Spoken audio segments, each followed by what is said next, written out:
Edmund Husserl foi um matemático e filósofo alemão que desenvolveu o método fenomenológico.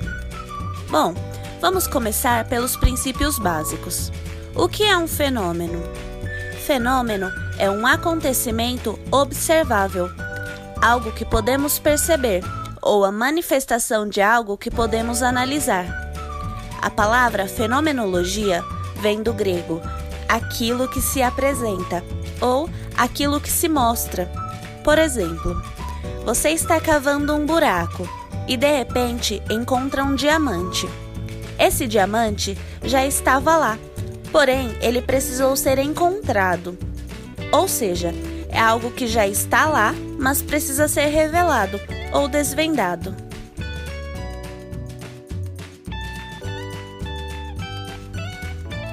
A fenomenologia é o estudo de um conjunto de fenômenos e como se manifestam.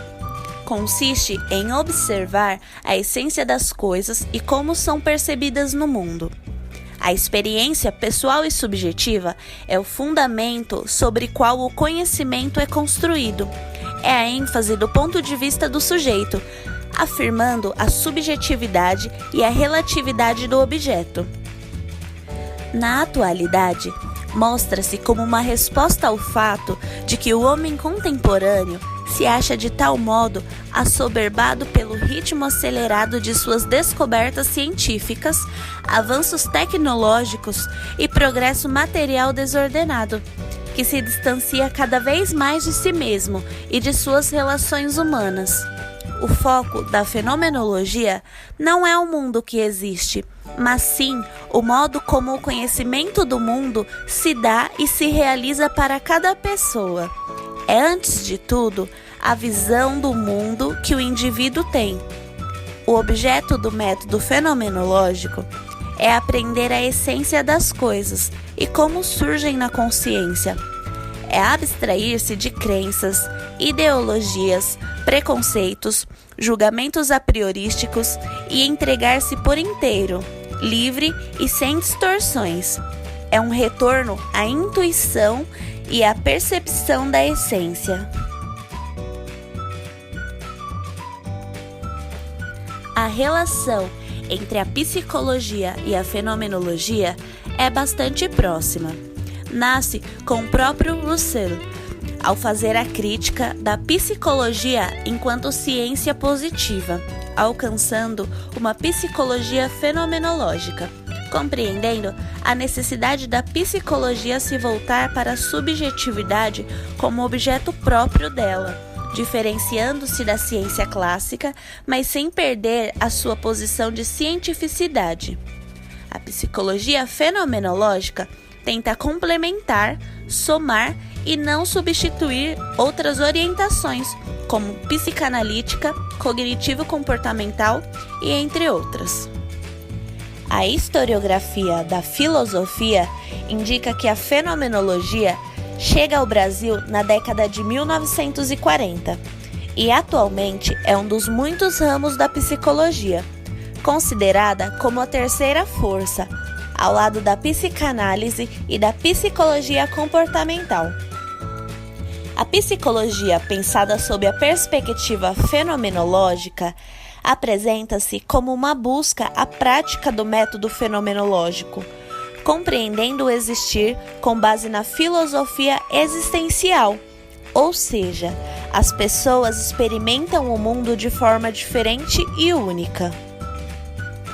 Por mais que procuremos encontrar uma relação, por menor que seja que nos surpreenda com a possibilidade de vivenciarmos algo idêntico ao outro, nos decepcionamos, pois as percepções continuarão únicas.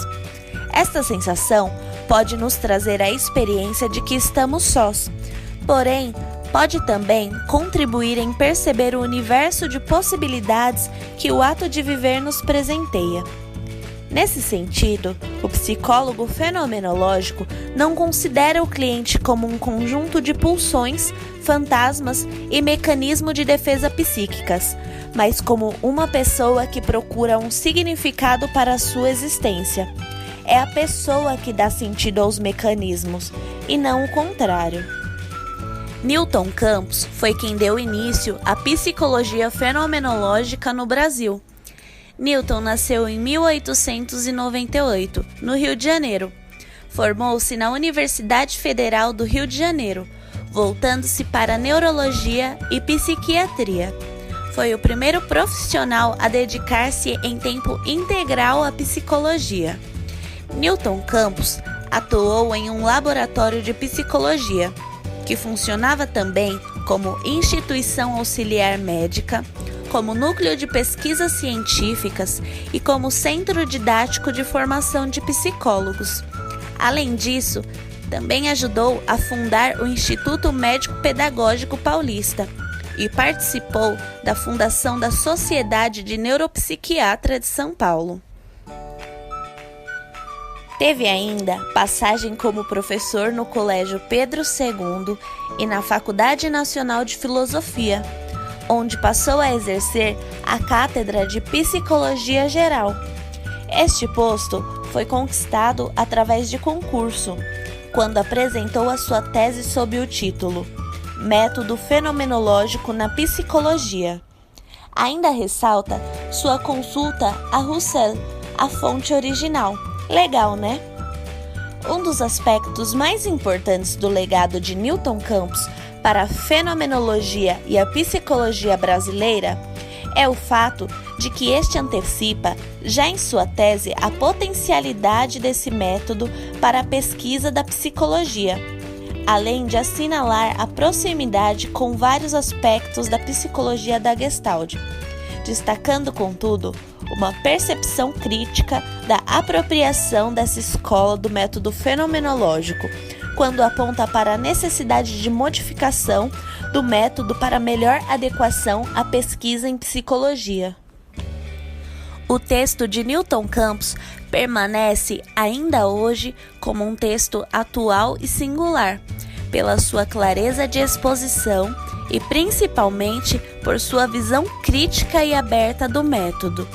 Como assinala em sua tese, a psicologia fenomenológica procura descobrir e não inventar. A obra de Newton Campos não se resume à sua tese.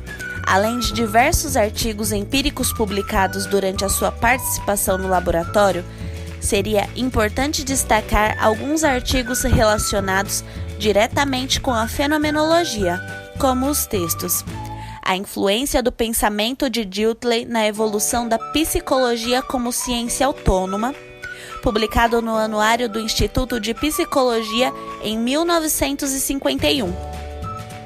Diferença entre descrição e explicação no estudo da psicologia, de 1953. Antecedentes filosóficos do isomorfismo gestaltista, de 1954. Importância e significado da análise fenomenológica no estudo das ciências, de 1958. Todos publicados no Boletim do Instituto de Psicologia.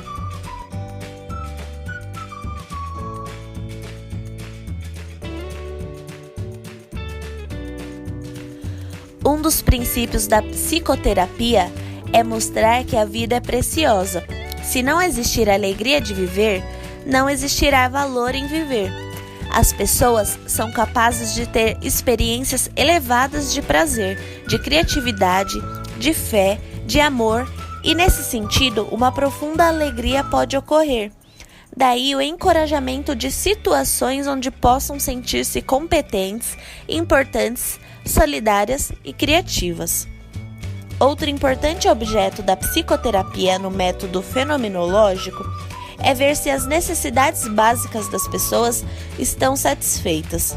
O indivíduo não pode alcançar autorrealização enquanto suas necessidades de segurança, amor, dignidade, autoestima e respeito não estiverem satisfeitas. O psicólogo precisa se dedicar a que o cliente possa encontrar-se consigo mesmo, descobrir a sua identidade, o seu verdadeiro eu. O encontro profundo da identidade do estilo próprio de ser de cada um leva o sujeito à descoberta não só de si mesma como uma entidade única, como de sua similaridade dentro da espécie humana, daquilo que possui em comum com a humanidade. A existência precede a essência. O homem é aquilo que ele decide ser, e não o resultado de um determinismo. Ainda que o homem exista na história, ele não se reduz a seu papel histórico. Sua vida não é determinada historicamente. Ele é o autor de sua própria história.